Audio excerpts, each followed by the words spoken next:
Now, it's all about curated experiences.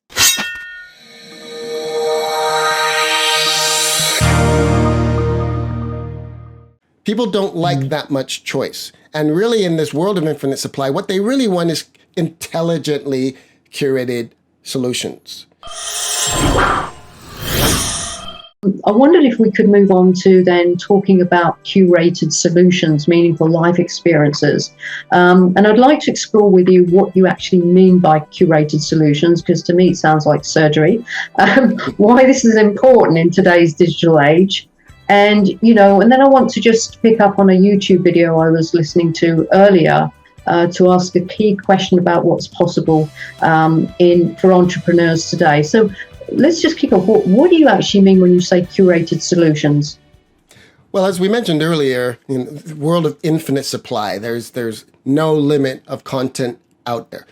So now the game is, who can curate it for me? Who can give me a bespoke solution? And that is going from many to one, many to few.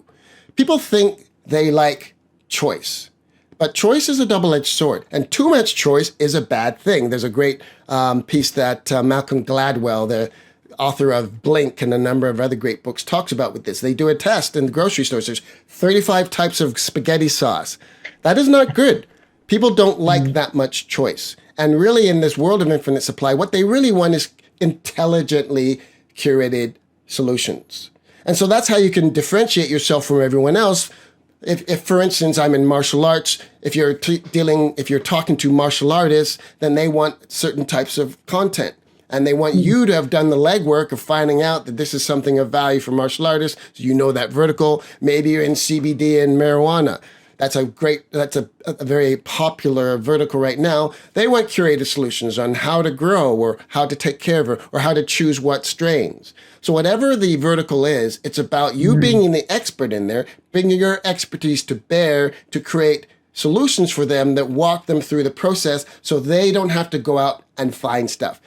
It used to be people would do courses and they'd give you, 8-week courses of five different topics and, hour-long videos, all this stuff to watch. That's the old way of doing stuff, and it certainly still works. But these days, people want more curated solutions. They want 3 to 5 minute videos on that specific thing they need. They don't want to watch the whole hour video to learn something that could have taken 5 minutes. So that's the next level up, where you're taking content and you're making it hyper-targeted and specific to that group. And you're metering it out over time. That's the other key thing. So it's journey-based. It's one, then this, then this, then this, not blah, here's the knowledge database. Nobody likes knowledge databases, right? You have to search through that, right? So it's this process that it's curated specific to them, shorter, hyper-targeted solutions that are metered out over time. That's the way to deliver content these days. And in everything you've just said there, there's the principle that is pretty timeless, which is listening to what people want and being prepared to give that rather than giving them what you think they need and want. So listening to the marketplace. Exactly. This is the age of mass customization. Right. Yeah. So you can go to Coca-Cola's site and you can get a Coca-Cola bottle with your name on it. Right. You can get Nike shoes that are designed and color that you want. Right? And they can do that at scale. So the age of mass customization, people want customized, curated solutions. So you need to be able to do that at scale. And it seems to me that, as much as times have been tough, there's also a lot of opportunity that's opening up. And I was listening to a Bill Mayer interview on YouTube. And I just want to make reference to that, ask your opinion on something.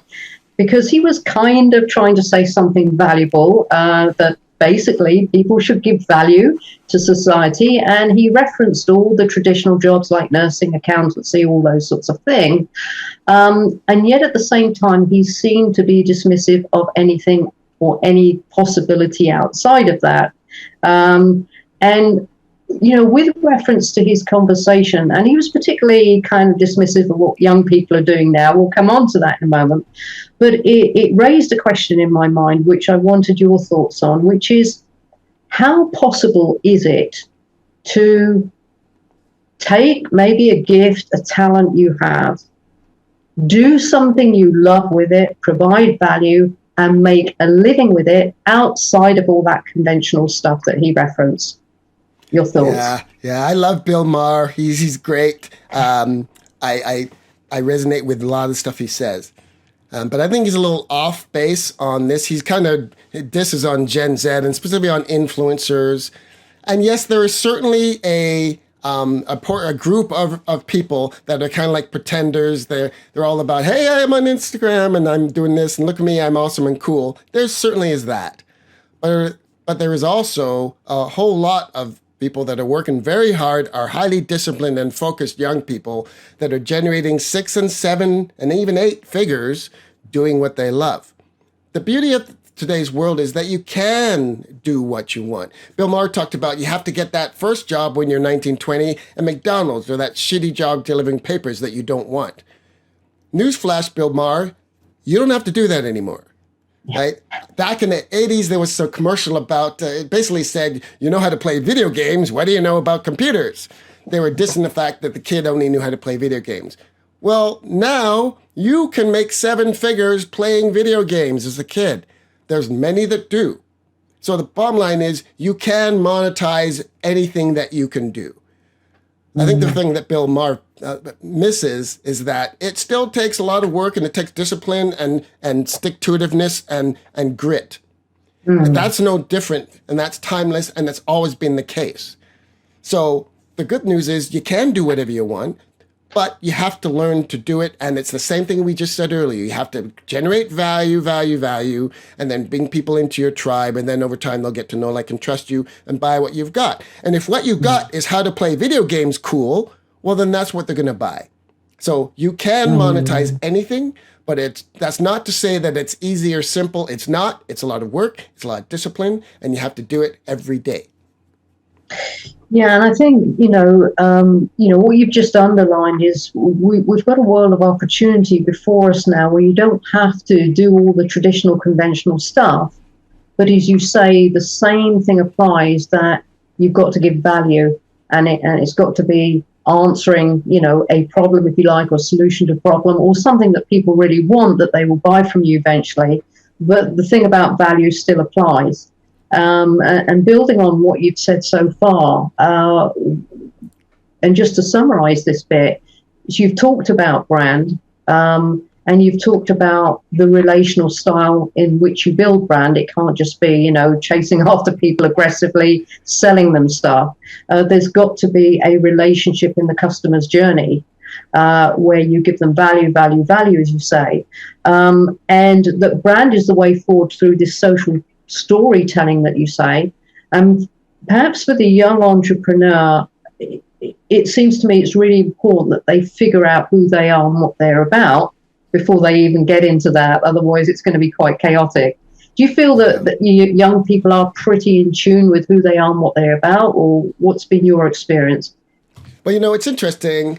I find myself around 20-somethings all the time. I teach martial arts to 20-something. I teach technology to 20-somethings. And so I'm around 20-somethings all the time. And unbeknownst to me, I've become, and because I've always been an entrepreneur and independent, I kind of work the way they do. And so what's been happening in society is the old way of doing things, the Monday to Friday, 9 to 5, work, life, play, work, play thing, the line, they don't see life that way. And that's, I think, causing a lot of angst with the older generations who that's all they knew. And again, why people like Bill Maher are talking about you have to do this first.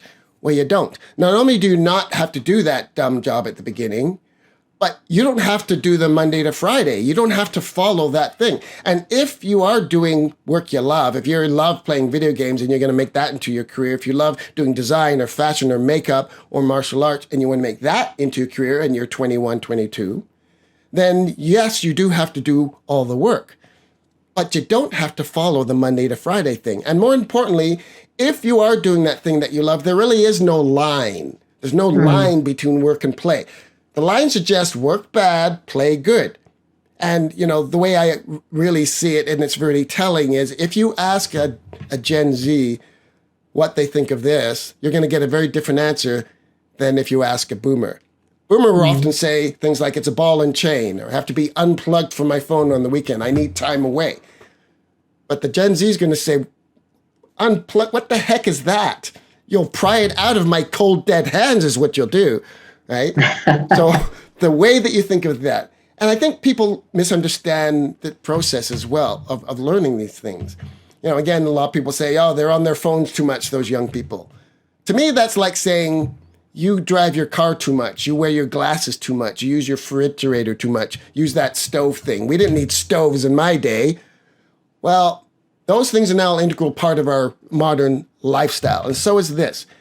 If I'm out in the wilderness, which will never happen, but if I was out in the wilderness, I'm an urban guy, I want to know what kind of trees that is. I want to know if I can eat that berry or if it's going to kill me. I want to know what time the sun's going to set. In other words, it's about the environment that you're in and how you use the phone, not that you use it too much. I do not use my phone too much, but I have it and I'm using it all the time. I don't need a break from my phone. No, I don't. But that said, there is etiquette in the way that you use it that can be better. Like you don't need to be on your phone when you're talking to your grandma.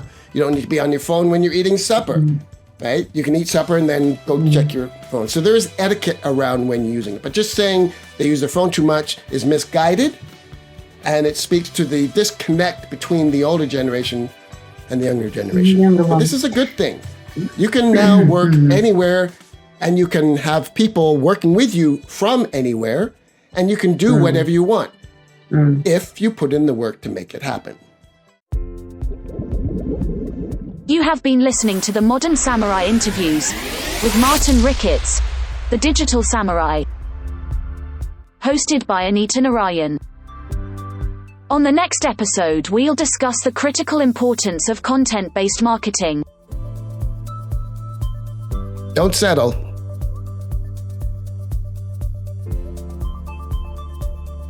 Do work you love. Design your future.